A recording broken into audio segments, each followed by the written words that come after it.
नमस्कार। देश की बात में हाजिर है और पहले बात लोकसभा चुनावों से पहले चुनावी हलचल की। लोकसभा चुनाव से पहले चरण के लिए नामांकन आज से शुरू हो गया है।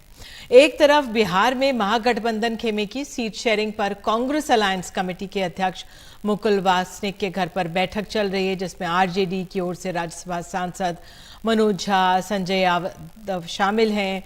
कांग्रेस लेफ्ट के नेता भी शामिल हैं।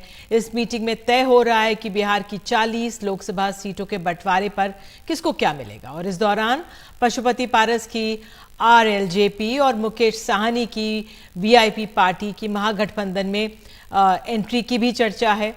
आरजेडी राज्य में सबसे ज्यादा 28 में से 30 सीटों पर चुनाव लड़ने के मूड में है।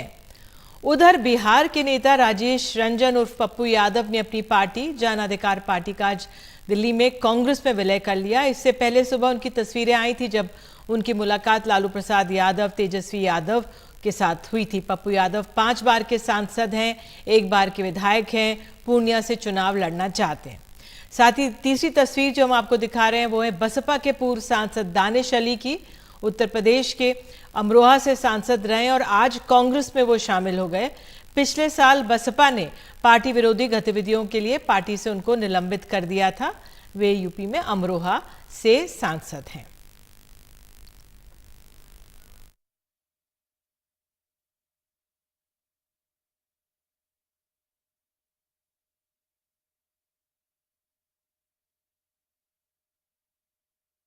तो इस समय बताया जा रहा है दानिश अली हमारे साथ जुड़ गए हैं। दानिश अली, बहुत बहुत आपकी जो नई पारी की शुरुआत हो रही है उसके लिए आपको बधाई। क्या अलग होगा इस बार, क्या आपसे उम्मीद करेंगे? देखिए, मैं इतना ही कह सकता हूं कि जो मेरी ऊर्जा का पूरी तरीके से उपयोग जो बीएसपी में नहीं हो पाया था मेरे चाहने के बावजूद भी, उसका पूरी तरीके से सदुपयोग राहुल गांधी जी के नेतृत्व में इंडियन नेशनल कांग्रेस पार्टी में होगा। क्योंकि जिन इश्यूज़ को लेकर के मैं पार्लियामेंट के अंदर खड़ा रहा, उन्हीं इश्यूज़ को लेकर के राहुल जी और पार्लियामेंट में और पार्लियामेंट के बाहर संघर्ष करते रहे। सड़क पर संघर्ष करने की अनुमति मेरी पूर्व की पार्टी में बसपा में नहीं थी। तो मुझे कहीं ना कहीं एक एहसास होता था कि आखिर ऐसा क्यों। इसलिए अब लड़ाई लड़ने में और मज़ा आएगा। एक तरफ डिवाइसिव फोर्सेस हैं, विभाजनकारी शक्तियां हैं जो देश को में अस्थिरता फैलाने की कोशिश करती हैं, जो देश में भाई से भाई को बांटने का काम करते हैं। एक तरफ राहुल गांधी जी के नेतृत्व में इंडियन नेशनल कांग्रेस है जो इस देश के शोषित, वंचित, पीड़ित समाज को, जो इस देश के नौजवान को, किसान को, गरीब को, अकलियत को, दलित को, पिछड़े को, सबको न्याय दिलाने की बात करती है। सबको न्याय दिलाने के लिए राहुल जी ने कन्याकुमारी से लेकर के कश्मीर तक, मणिपुर से लेकर मुंबई तक की यात्रा की। मैं उस यात्रा में मणिपुर में शामिल हुआ था, जहां की महिलाओं को न्याय नहीं दिया गया, आज तक न्याय नहीं दिया गया। प्रधानमंत्री जी आज तक वहां नहीं पहुंच पाए। तो कहीं ना कहीं ये मैं समझता हूं कि हमारी ऊर्जा का अब सदुपयोग जो है वो कांग्रेस पार्टी में होगा। अगर ये अब मैं आपसे पूछूं कि बसपा में जब आप थे तो वही मूल्य एक तरह से कांग्रेस में भी दिखते हैं, जो समावेशी राजनीति की बात करते हैं। बसपा में भी समावेशी राजनीति की बात मायावती करती रही हैं। तो जो एक अंतर है, आप कह रहे हैं पूरी ऊर्जा तब नहीं लगा पाए थे, क्या कारण आप देखते हैं? क्योंकि उत्तर प्रदेश के चुनाव बीजेपी के लिए पूरी ताकत वहां पे लगा रही है, 80 सीटें वहां पर हैं, तमाम पूरी नजर है बीजेपी की वहां पर। ऐसे में किस तरह से आप आगे बढ़ेंगे, क्योंकि आप अमरोहा के सांसद हैं, तो किस तरह से वहां पर आगे बढ़ना चाहेंगे? देखिए, हो क्या गया है कि बसपा का जो एक कैरेक्टर था फाइटिंग का, मतलब उनके कार्यकर्ता खुद डिमोरलाइज्ड हैं। इसीलिए हमसे कहते कि भाई क्या हो रहा है। कार्यकर्ता संघर्ष करना चाहता है, वोटर जो है वो संघर्ष करना चाहता है। वो जो है संविधान विरोधी जो नीतियां हैं, जो भाजपा, जो जिस देश का संविधान बदलने की बात जो पार्टी भारतीय जनता पार्टी करती हो, उनके सांसद ने अभी कहा था, आपको याद होगा कि अगर हम 400 सीट आ गए और राज्यसभा में 2/3 आ गए तो हम देश का संविधान बदल देंगे। तो ऐसी शक्तियों से लड़ने के लिए आप सड़क पे ना उतरें, आप कोई डायरेक्शन ना दें। तो इसलिए मैं तो मुझे पूरा विश्वास है कि अमरोहा की जनता, अगर पार्टी ने, मुझे ये फैसला पार्टी को करना है कि किसको लड़ाएगी, लेकिन मुझे आशीर्वाद अगर पार्टी ने दिया तो अमरोहा की जनता मुझे दोबारा अपना आशीर्वाद दे करके संसद में भेजेगी। पिछली बार के मार्जिन से ज्यादा मुझे वोट से जिता करके भेजेगी, क्योंकि ये सबके सामने मेरे से पहले के जो सांसद थे उनका कभी जुबानी नहीं खुलती थी पार्लियामेंट के अंदर। मैंने अपनी जनता का, जिसका मैं प्रतिनिधित्व करता हूं, खाली क्षेत्र की जनता नहीं, देश की उस जनता का जो शोषित वंचित पीड़ित समाज है, जिसकी बात कोई नहीं करता, उनको जुबान देने का काम मैंने पिछले 5 वर्ष में किया था। इसलिए अमरोहा की जनता मेरे साथ खड़ी है, सिर्फ इंतजार कर रही है कि कब डिक्लेरेशन हो और कब वो सड़क पे। तो दानिश, चलिए आप भी दावा करें अमरोहा का जो टिकट है आप ही को मिले। कांग्रेस के ये खेमे में जो 17 सीटें आई हैं गठबंधन में, उसमें अमरोहा भी है। तो अब मान लिया जाए आप अमरोहा से सांसद की उम्मीदवारी है आपकी, हो जाएगी, उस पर मुहर लग जाएगी। मैंने जैसा पहले कहा, ये पार्टी की सेंट्रल लीडरशिप का काम है किसको लड़ाना किसको नहीं लड़ाना। मेरा रोल पार्टी तय करेगी कि मुझे किस रोल में रहना है। लेकिन हाँ, अगर मैं उम्मीदवार बनता हूं तो मैं ये आपको विश्वास दिला सकता हूं कि अमरोहा की जनता पिछली बार से ज्यादा मार्जिन से मुझे जिता करके भेजी। चलिए दानिश अली, आप हमारे साथ जुड़े, कांग्रेस में आप शामिल हुए हैं, अमरोहा से आप चाहते टिकट मिले। शुभकामनाएं सभी नेताओं को, आपको बहुत बहुत शुभकामनाएं, धन्यवाद जुड़ने के लिए। तो आइए देश की बात में आगे बढ़ते हैं। हम अपने सहयोगी मनीष कुमार के पास चलेंगे, क्योंकि कुछ ही देर पहले हम वो तस्वीरें भी दिखाएंगे किस तरह से पप्पू यादव, राजेश रंजन पप्पू यादव, जो उन्होंने अपनी जो पार्टी है उसका विलय आज कांग्रेस में कर लिया, वो पूर्णिया की दावेदारी कर रहे थे। मनीष, काफ़ी अहम होगा ये जो तस्वीरें आप देख रहे हैं स्क्रीन में, किस तरह से पप्पू यादव ने अपनी पार्टी का ही विलय कर लिया है कांग्रेस में। क्या संदेश, क्योंकि आज आरजेडी और की बैठक भी हो रही है, वहाँ गठबंधन में किस तरह से कितनी सीटें आएंगी वो सब है, और नई नई पार्टियां भी अब विलय कर रही हैं। क्या आंकलन आपका वहां से? पहले मैं आपको 2 अपडेट दे दूं कि एक तो आरजेडी कांग्रेस के बीच में जो आज बैठक होनी थी वो आज दोपहर में वो बैठक खत्म हो गई। बैठक में कोई नतीजा नहीं निकला, लेकिन अगले 48 घंटे में दोनों पक्षों का कहना है कि सीट शेयरिंग का फॉर्मूला, कौन पार्टी कितनी सीटें लड़ेगा, कौन कौन सी सीटें लड़ेगा, इस पर फैसला हो जाएगा। दूसरी बात यह है कि जहां तक एनडीए का सवाल है तो एनडीए में फिलहाल कोई नाराज, कोई भी घटक दल जो है वो फिलहाल नाराज नहीं है। जहां तक उपेंद्र कुशवाहा का भी सवाल है निधि, तो उपेंद्र कुशवाहा आज पटना लौटे, चूंकि कल उनको एक लोकसभा के अलावा लोकसभा की सीट तो वो खुद लड़ेंगे, एक विधान परिषद का सीट भी जो 2.5 साल के लिए खाली है तो वो भी उन्हें वादा किया गया है। इसलिए उन्होंने कहा कि अब उनका लक्ष्य जो है एनडीए को 40 में 40 सीटें जिताना है, यानी कि उनकी नाराजगी भी अब दूर हो गई है।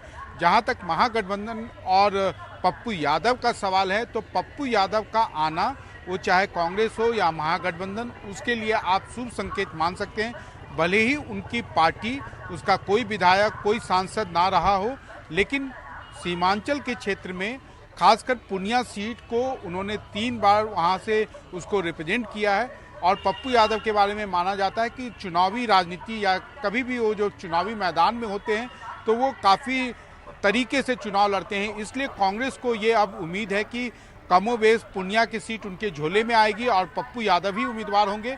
और अब यहाँ से एक अच्छी लड़ाई देखने को आने वाले चुनाव में मिल सकती है। निधि, मनीष, वो ये जानकारी भी आपने पप्पू यादव की बात की, तो पूर्णिया से आज बात भी कर रहे थे, एक तरह से दावेदारी कर रहे हैं कि अगर मिल जाए पूर्णिया से ही उनको ये उम्मीदवारी। सुबह जो तस्वीरें आई थी किस तरह से पटना में उन्होंने लालू प्रसाद यादव, तेजस्वी यादव से मुलाकात की है, मैं आपसे ये समझना चाहूंगी, एक तरफ हम बीजेपी का जेडीयू के साथ गठबंधन है, दूसरी तरफ जो ये आज आपने बताया दोपहर में बैठक हुई दिल्ली में, लेकिन कुछ मुहर नहीं लग पाई सीटों के बंटवारे को लेकर, ये भी अपने आप में एक संकेत देता है। क्या कारण है कि मुहर नहीं लग पाई? आपके सूत्र क्या बता रहे हैं आपको?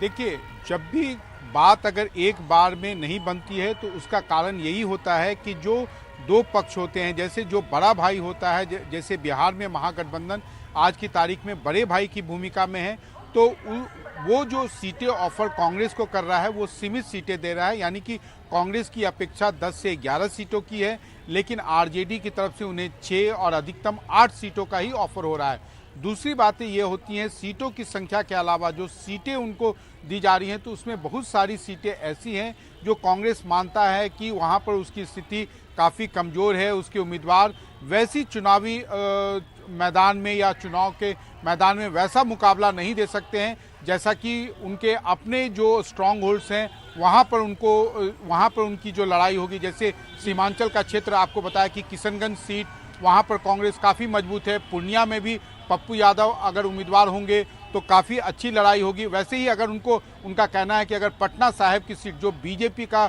गढ़ माना जाता है वहाँ की सीट उनको दी जा रही है, तो उनका कहना है कि आरजेडी वो सीट खुद ही क्यों नहीं लड़ लेती है। वैसे ही सासाराम की सीट उनको ऑफर की गई है, लेकिन उनका कहना है कि फिलहाल उनके पास मीरा कुमार के बाद कोई अच्छा उम्मीदवार अभी नहीं है जिससे कि वो ये उम्मीद कर सके कि वहाँ की चुनाव में वो कोई अच्छा मुकाबला दे सकते हैं। निधि, बहुत बहुत धन्यवाद मनीष इस आंकलन के लिए आपका। तो आगे बढ़ते हैं। दिल्ली में आपको बता दें कांग्रेस केंद्रीय चुनाव समिति की बैठक शुरू हो गई है। राजस्थान, गुजरात, महाराष्ट्र को लेकर उम्मीदवारों के नाम पर मुहर लग सकती है। ये सीधे चलते हैं, अपने सहयोगी वैभव हमारे साथ मौजूद है। वैभव, क्या जानकारी निकल कर आ रही है? कहा जा रहा है कल भी बैठक हुई थी, अब कहा जा रहा है आज शायद देर रात तक लिस्ट आ जाए, लेकिन आपके पास क्या जानकारी? जी, इसके पहले कांग्रेस की 2 लिस्ट आ चुकी हैं, अब तीसरी लिस्ट का इंतजार है। तीसरी लिस्ट के लिए आज दूसरे दौर की सीईसी यानी केंद्रीय चुनाव समिति की बैठक है। ये बैठक है 11 राज्यों की करीब 80 सीटों पर चर्चा के लिए। पहले दौर की जब कल चर्चा हुई थी तो करीब 3 से 4 राज्यों की जो सीटें हैं उस पर उम्मीदवारों का नाम करीब तय हो गया था।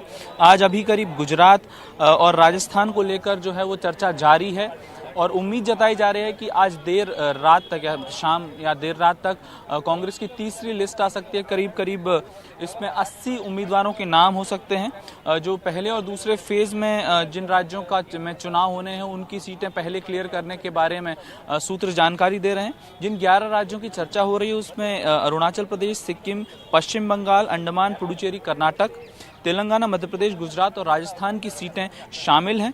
आज कांग्रेस मुख्यालय में पावर पैक दे रहा क्योंकि कई सारे दिग्गज नेताओं ने कांग्रेस पार्टी ज्वाइन की है। 3 नेता पप्पू यादव, लाल सिंह चौधरी और दानिश अली ने कांग्रेस पार्टी ज्वाइन की है।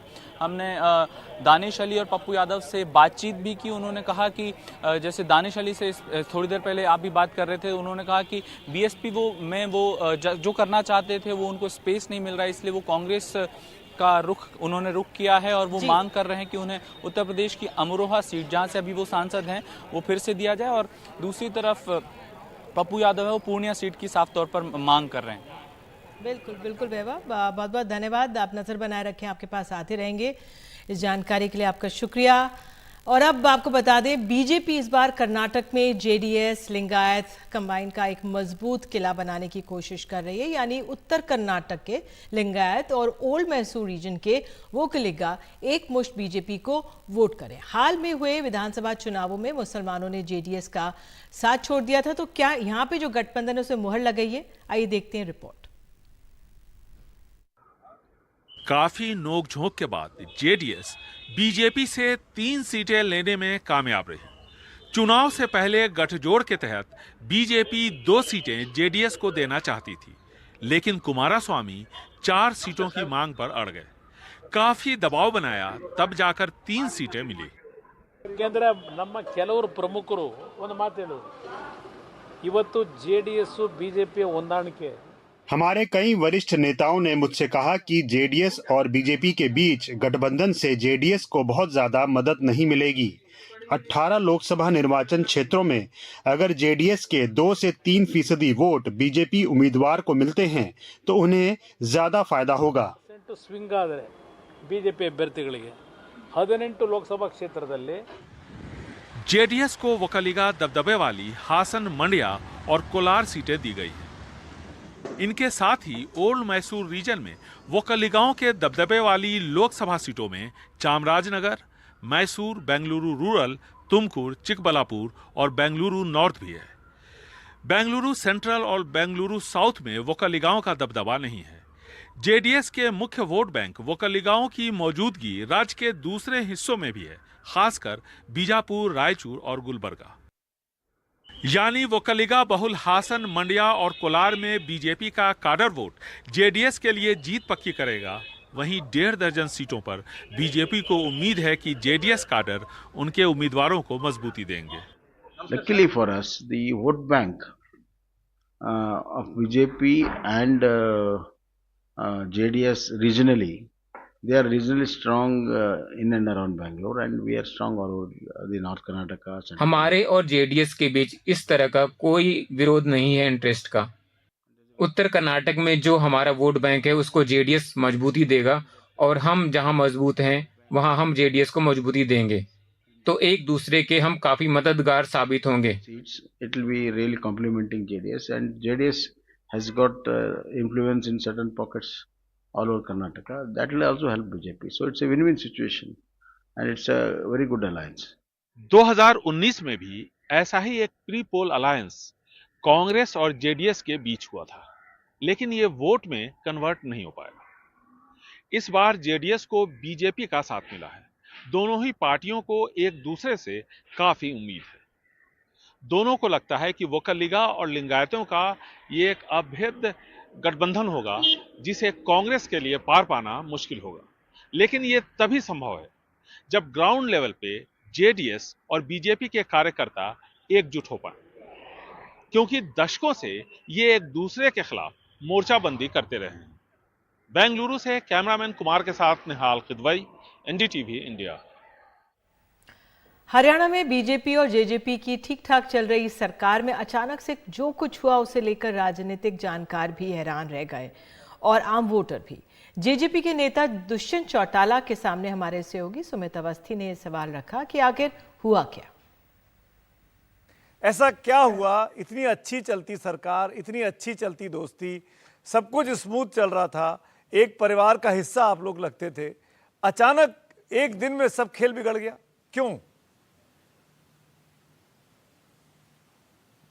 सुमित जी, एनडीए के अंदर कई दौर की चर्चाएं हुई और लोकसभा चुनाव को मद्देनज़र रखते हुए सीट शेयरिंग के ऊपर जहां हमारी सहमति नहीं बनी, वहीं भारतीय जनता पार्टी ने ये निर्णय लिया कि प्रदेश की सरकार को पूरी तौर पर चेंज किया जाए।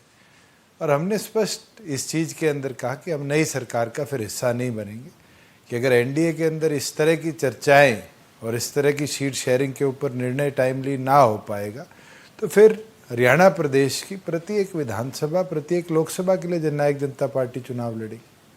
और अब भी हमने पिछले एक हफ्ते में 10 की 10 लोकसभा की सीटों पर सभी साथियों से मंथन भी किया है और अब 90 विधानसभाओं में होली से पहले हम जाकर कार्यकर्ताओं से चर्चा करेंगे और आगे की जो रणनीति है मजबूती से पार्लियामेंट्री बोर्ड उस पर निर्णय करेगा। 2-3 बातें आपके जवाब से निकलती हैं दुष्यंत साहब, मैं एक एक करके तीनों पे आता हूं। पहला तो यही, बीजेपी जिसके पास 10 की 10 लोकसभा सीटें थी, वो क्यों जेजेपी को एक भी सीट देगी? आपको क्यों लगता था कि बीजेपी आपकी मांग के आगे झुक जाएगी? देखिए, जहाँ सीट शेयरिंग की बात थी सुमित जी, वहाँ पर हमने बारी बारी ये विषय रखा था, क्योंकि 2014 में मैं हिसार से सांसद रहा हूँ, उससे पहले चौधरी अजय सिंह चौटाला जी भिवानी लोकसभा से सांसद रहे हैं। हमारा कैडर आज ये चाहता था कि उन 2 लोकसभा सीटों को मजबूती से लड़े और उस कैडर की सोच के अनुसार ही संगठन चलते हैं।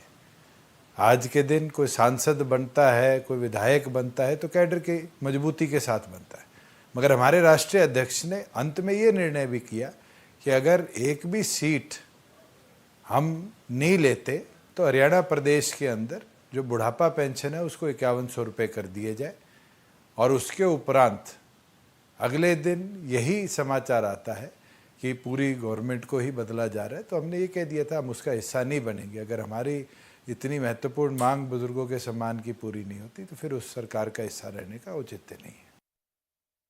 ये पूरी बातचीत आप आज रात 9 बजे देख सकते हैं खबरों की खबर में। फिलहाल देश की बात में एक छोटा सा ब्रेक।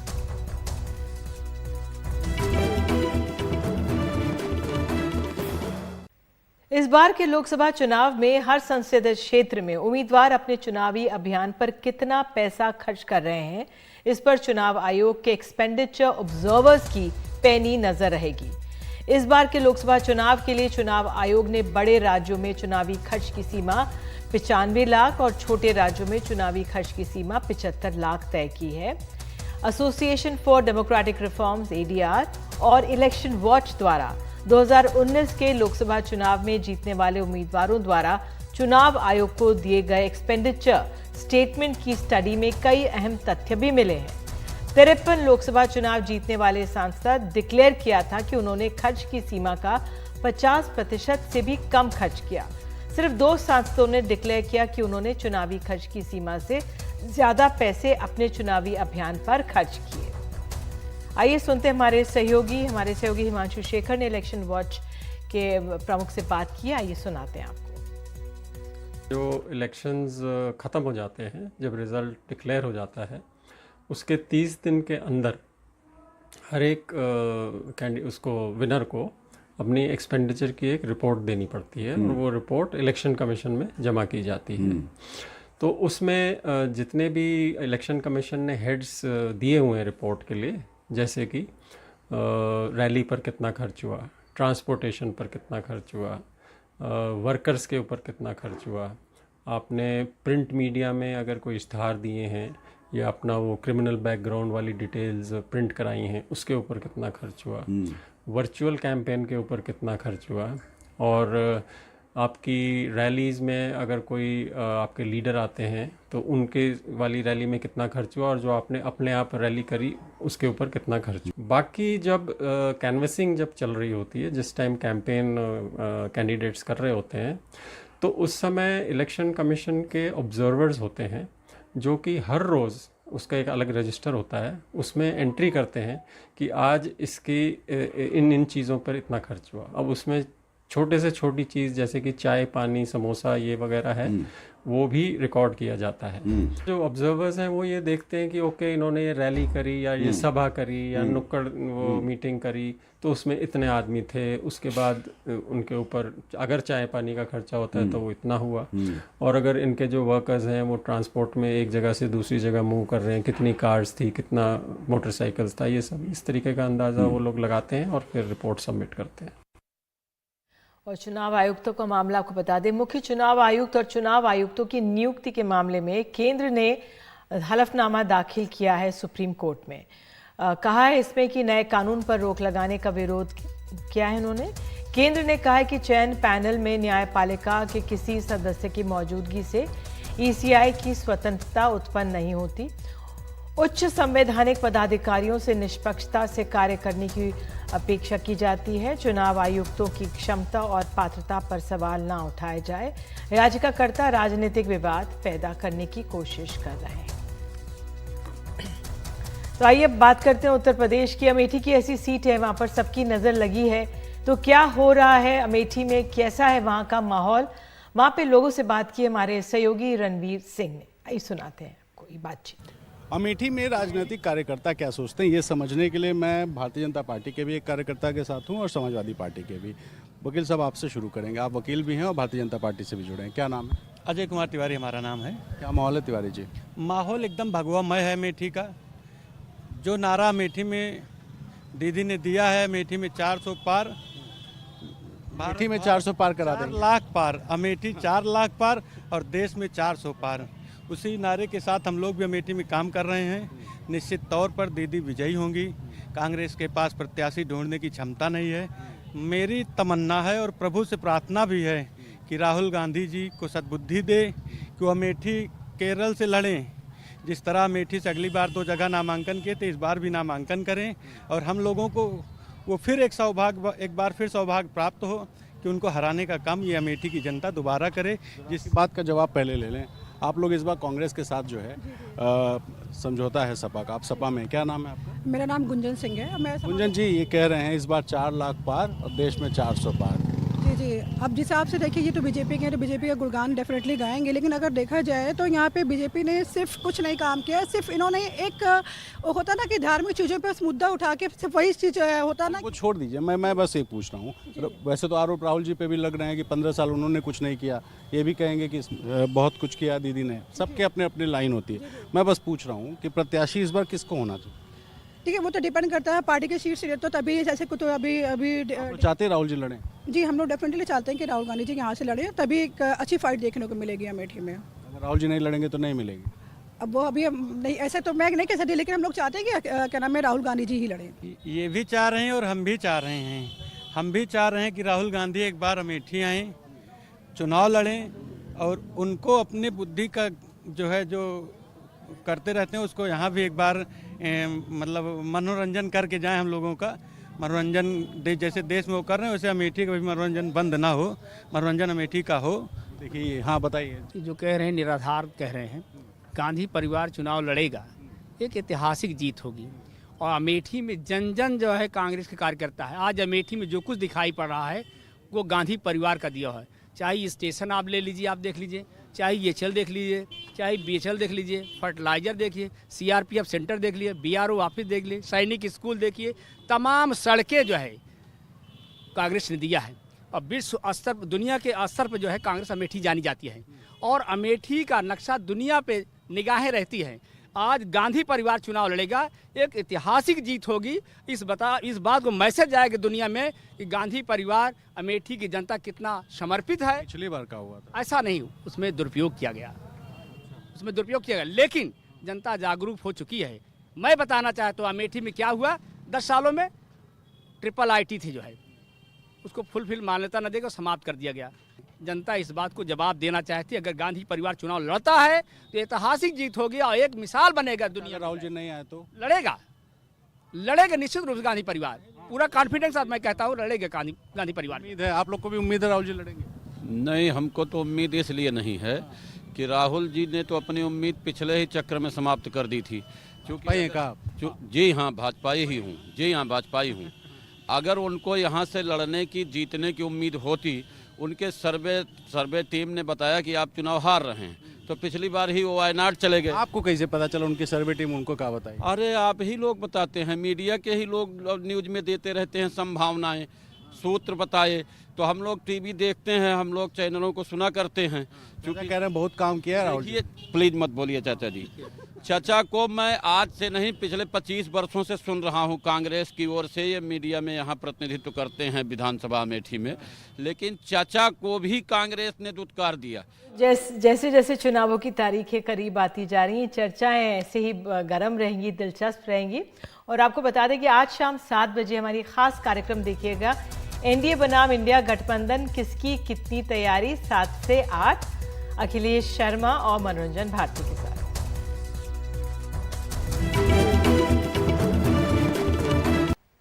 बदायूं में 2 मासूम बच्चों की चाकू से गोदकर हत्या कर दी गई और पुलिस ने मुख्य आरोपी को मुठभेड़ में मार गिराया, जबकि उसका भाई फरार है। बच्चों की हत्या की वजह अब तक साफ नहीं हो पाई है। मृतक और आरोपी अलग अलग समुदाय से हैं, इसलिए इलाके में तनाव है और हालात को देखते हुए भारी पुलिस बल तैनात किया गया है। देखिए बदायूं से हमारे सहयोगी मुकेश सिंह सेंगर की ग्राउंड रिपोर्ट।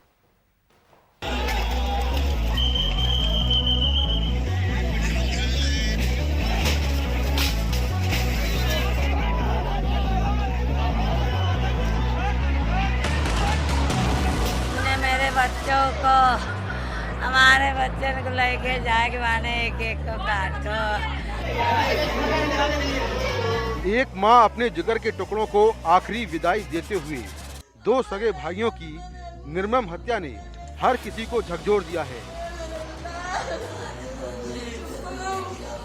किसी को समझ नहीं आ रहा कि आखिर 2 मासूम बच्चों को क्यों मारा गया।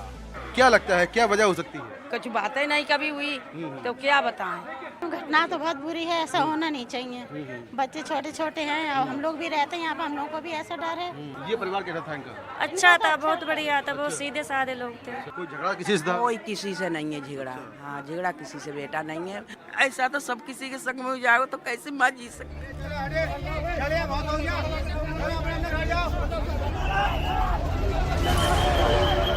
पुलिस के मुताबिक मंगलवार शाम करीब 6:45 बजे साजिद अपनी दुकान के सामने विनोद कुमार के मकान में गया।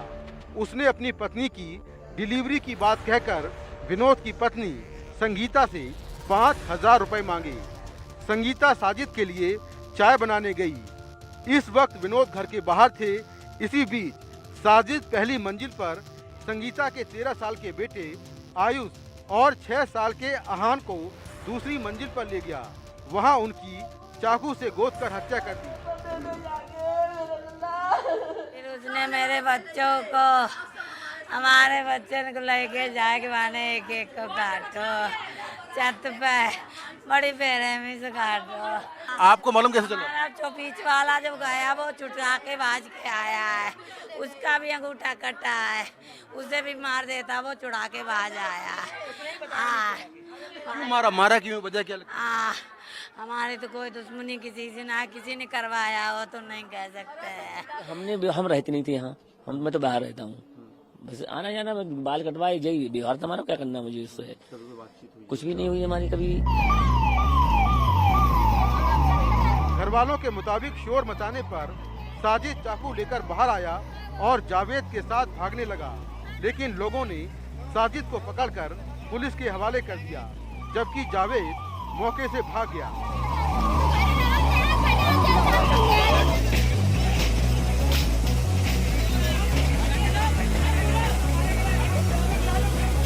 हत्याकांड से गुस्साए लोगों ने साजिद की दुकान का सामान निकालकर उसमें आग लगा दी। शहर में कुछ और जगहों पर भी आगजनी की गई। बदायूं के बाबा कॉलोनी में ये दुकान है साजिद की और उसके भाई नावेद की। दोनों पेशे से नाई हैं और इस पूरी घटना के बाद लोगों ने इस दुकान का सामान निकालकर बाहर आग के हवाले कर दिया था। साजिद और जावेद हैं, वो इसी दुकान से निकलकर सामने जो ये घर विनोद का है वहाँ पर पहुँचे। घर पर विनोद नहीं थे, उनकी पत्नी थी। साजिद ने घर के अंदर जाकर सबसे पहले विनोद की पत्नी संगीता से कहा कि उसकी पत्नी प्रेग्नेंट है, उसकी डिलीवरी होने वाली है और उसको 5,000 रुपये चाहिए। इसके बाद संगीता ने अपने पति विनोद को फ़ोन किया और कहा कि साजिद 5,000 रुपये मांग रहा है। विनोद ने कहा कि ठीक है, पैसे दे दो। इसके बाद साजिद ने कहा कि उसको चाय पीनी है। संगीता चाय बनाने लगी। इसी बीच जो साजिद है वो विनोद के सबसे बड़े बेटे आयुष, जिसकी उम्र 13 साल थी, और सबसे छोटे बेटे अहान, जिसकी उम्र करीब 6 साल थी, दोनों को अपने साथ लेकर पहली मंजिल पर गया। ये सामने संगीता ब्यूटी पार्लर है जो कि संगीता का ही है। इस पार्लर को देखने के बहाने वो पहली मंजिल पर गया और इसके बाद फिर दूसरी मंजिल पर गया।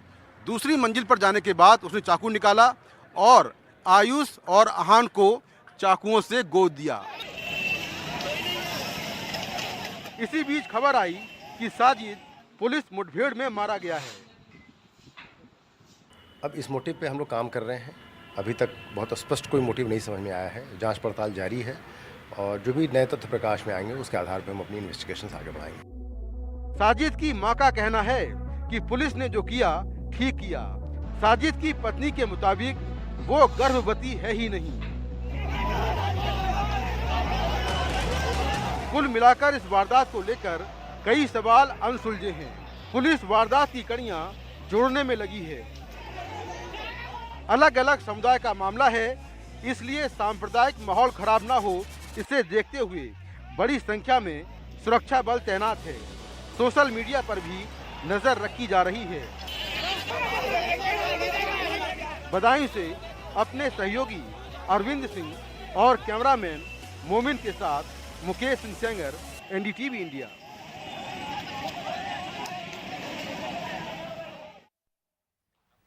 और आगे बढ़ते आपको एक बार फिर बता दें कि कुछ ही देर में शाम 7 बजे आप देखिए एनडीए बनाम इंडिया गठबंधन, किसकी कितनी तैयारी। 7 से लेकर 8 बजे अखिलेश शर्मा, मनोरंजन भारती के साथ। अभिनेत्री प्रियंका चोपड़ा जोनस अपने परिवार के साथ रामलला के दर्शन करने के लिए अयोध्या पहुंची हुई हैं। अपने पति निक जोनस, बेटी मालती और प्रियंका चोपड़ा की मां मधु चोपड़ा भी उनके साथ हैं। इस दौरान जो प्रशंसक हैं, भारी भीड़ वहां पे मौजूद दिखी।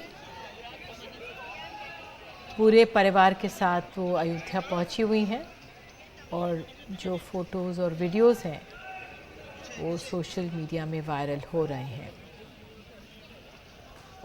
वो होली मनाने आई हुई हैं भारत।